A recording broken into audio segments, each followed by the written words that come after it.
अजितदादा पवारांचा घातपात होता की अपघात होता, मला असं वाटतं याची चौकशी ही केलीच पाहिजे. महाराष्ट्राचे उपमुख्यमंत्री आहेत यार ते, आणि महाराष्ट्राचे उपमुख्यमंत्री त्यांची अशी बातमी ऐकायला येते. साधं रस्त्यावरून जात असताना एका मुख्यमंत्र्याची उपमुख्यमंत्र्याची गाडी जात असताना किती ती सिक्युरिटी असते, किती इतर सगळ्या गोष्टी असतात, आणि ह्या प्लेनमधून जाताना तो प्लेन क्लॅश कसा झाला, काय इतर सगळ्या गोष्टी, याची चौकशी तर झालीच पाहिजे. पण काही गोष्टी मला आज अजितदादांबद्दल बोलायच्यात, तुम्हाला सांगायच्यात, ज्या माझ्या आता मध्यंतरी आहे ना निवडणुकीच्या काळामध्ये कानावर येत होत्या.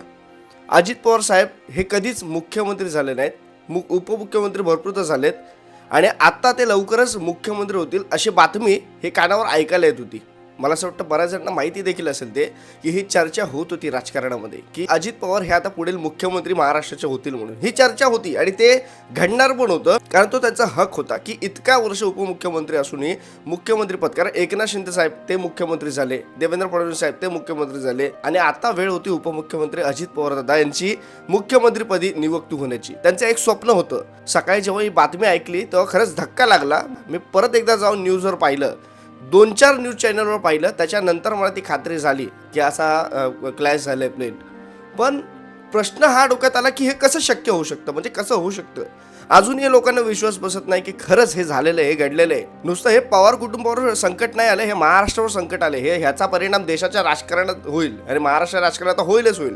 पुढे काय गोष्टी घडणार आहेत मला कळत नाही. हे राजकारण काय पातळीवर जाताही नाही महाराष्ट्राचं, काहीच कळत नाही, त्याला दिशाच नाहीये. विचार करा आता या पुढच्या घडामोडी कशा घडतील या महाराष्ट्राच्या राजकारणामध्ये, काय होईल पुढे. राष्ट्रवादी 2 राष्ट्रवादी झाल्यात, आता त्याचा आता राष्ट्रवादीचं नेतृत्व कोण करेल, तर सगळ्या छोट्या छोट्या गोष्टी आहेत, त्या पुढील गोष्टी आहेत सगळ्या, त्या पुढील बाहेर येतील सगळ्या गोष्टी. अपघात कसा झाला किंवा घातपात करण्याचा प्रयत्न होता का, ह्या सगळ्या बातम्या आता पुढे आपल्याला ऐकायला मिळतील. आणि मला असं वाटतं जे काय आहे ते सत्य समोर आलंच पाहिजे. कारण मित्रांनो, ही गोष्ट ही छोटी नाहीये, ही खूप मोठी गोष्ट घडलेली आहे. आज सामान्यातला सामान्य कार्यकर्ता, मी स्वतः, माझ्या सकाळी डोळ्यामध्ये अश्रू आलं. मी म्हटलं काय हे, धक्काच लागला ना. कसं शक्य आहे यार, कोणी विश्वासच ठेवू शकत नाही. हे अशा अचानक कशी गोष्ट घडते. माझं स्वतः मावशीचं गाव आहे बारामती, लहानपणापासून मी तिकडे जात आलोय. आत्ता मध्ये गेल्या वर्षी गेलो होतो मी, तेव्हा हे सांगण्यात आलं होतं. आमचे तिकडचे कार्यकर्ते असतील राष्ट्रवादीचे, सगळेजण शरद पवार साहेबांना सोडून अजित पवार दादांकडे गेले होते. का गेले होते तो राजकारणाचा भाग वेगळा, पण मला असं वाटतं मित्रांनो, ते प्रेम हे कार्यकर्त्यांचं अजितदादांवर होतं, अजितदादांचं कार्यकर्त्यांवर होतं. आज किती ढसाढसा रडतात कार्यकर्ते सगळे. कार्यकर्त्यांसाठी जर का कुठला नेता असेल ना, जो जवळून कार्यकर्त्यांसाठी लढला, जो जवळून कार्यकर्त्यांसाठी तो झिजला, ते म्हणजे खरंच अजितदादा. या पूर्ण राजकारणामध्ये मी तुम्हाला सांगतो, आज ही खरं गोष्ट, ही बोलतात ना, ही प्रत्येकाने अनुभवलेली गोष्ट आहे. बऱ्याच गोष्टी मी ऐकल्यात, कार्यकर्त्यांसाठी अजितदादांनी हे केलं, कार्यकर्त्यांसाठी ते केलं. कुठली तरी एक कानावर बातमी आली अजित पवारांच्या की अशी गरज आहे, हे लगेच त्याला मदत करायची.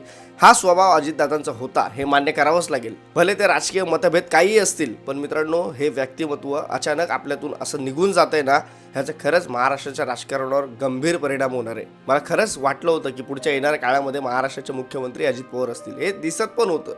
काय झालंय नक्की मला कळत नाही. खरंच ह्याची चौकशी सखोलपणे झाली पाहिजे. आज देशाच्या पंतप्रधानापासून माझ्यासारख्या सामान्य माणसापर्यंत सगळ्यांना दुःख आहे, सगळ्यांच्या डोळ्यात आज अश्रू आहेत. पण मला असं वाटतं की खरंच माझी विनंती आहे, सरकारला विनंती आहे, सगळ्या गोष्टी ते होणारच आहेत, पण तरी जे काय आहे ते खरं समोर आलं पाहिजे. काय नक्की हे झालंय, अपघात झाले की घातपात झाले, कारण ही गोष्ट आपण स्वतः अंदाज लावू शकत नाही. अशी गोष्ट घडेल का, उद्या दुसरा कुठला नेता असा फिरत असताना अशा त्याच्याबरोबर गोष्टी घडतील. हे महाराष्ट्राच्या राजकारणासाठी चांगलं चित्र नाहीये. ह्याच्यासाठी काहीतरी सिक्युरिटी देणं गरजेचं आहे. जशी रस्त्यावर गाड्या जात असताना एवढ्या सिक्युरिटी असतात, तसं उपमुख्यमंत्री यांना ही एवढी साधी तुम्हाला सिक्युरिटी का मला कळत नाही, का नाही देऊ शकत आपण, का ह्या अशा अपघात घडतात. या गोष्टी समोर आणणं गरजेचं आहे. ह्या गोष्टी का घडल्या, ह्या सगळ्या गोष्टी बाहेर येणं गरजेचं आहे. कारण ते कोणी साधे व्यक्ती नव्हते, उपमुख्यमंत्री होते महाराष्ट्राचे. काय मला कळत नाही बाबा रे, निशब्द झालो मी पण सकाळपासून. अजूनही मला पटत नाहीये की अजितदादा आपल्यातून गेलेत. खरंच नाही, लोकांना कळतच नाहीये की हे घडलंय का नाही घडलंय, काय होतंय काय नक्की, हे लोकांच्या डोक्यात काहीच जात नाहीये. ह्या गोष्टी हळूहळू क्लिअर होतील, आपल्या सगळ्यांनाच माहिती आहे, पण त्याचा नक्कीच महाराष्ट्राच्या, देशाच्या कदाचित राजकारणावर परिणाम होऊ शकतो, एवढं मात्र निश्चित. जाता फक्त एवढंच सांगेल, अजितदादा तुम्ही आमच्यासाठी का आले होतात आणि आज आहात, आणि तुमच्यासाठी मी एक गोष्ट सांगतो, रास्तापर्यंत कोण मला आदरित कोण नेता वाटत असं ना, ते म्हणजे अजितदादा होते. खरंच एक दुःख झालं मनातून की खरंच कार्यकर्त्यातला जो नेता असतो ना, ते म्हणजे अजितदादा होते. आणि ते मी लोकांमधून ऐकलेलं आहे. माझं भाग्य नाही त्यांना भेटण्याचं कधी, पण तरी अजितदादासारखं नेतृत्व खरंच चांगलं होतं. राजकारणाचा भाग वेगळा, राजकारणाचे विषय वेगळे, तर सगळ्या गोष्टी वेगळ्या. पण खरंच अजितदादांसारखं नेतृत्व, त्यांची काम करण्याची पद्धत ही खरंच खूप चांगली होती. जाता त्यांना भावपूर्ण आदरांजली श्रद्धांजली अर्पण करतो आणि इथेच थांबतो.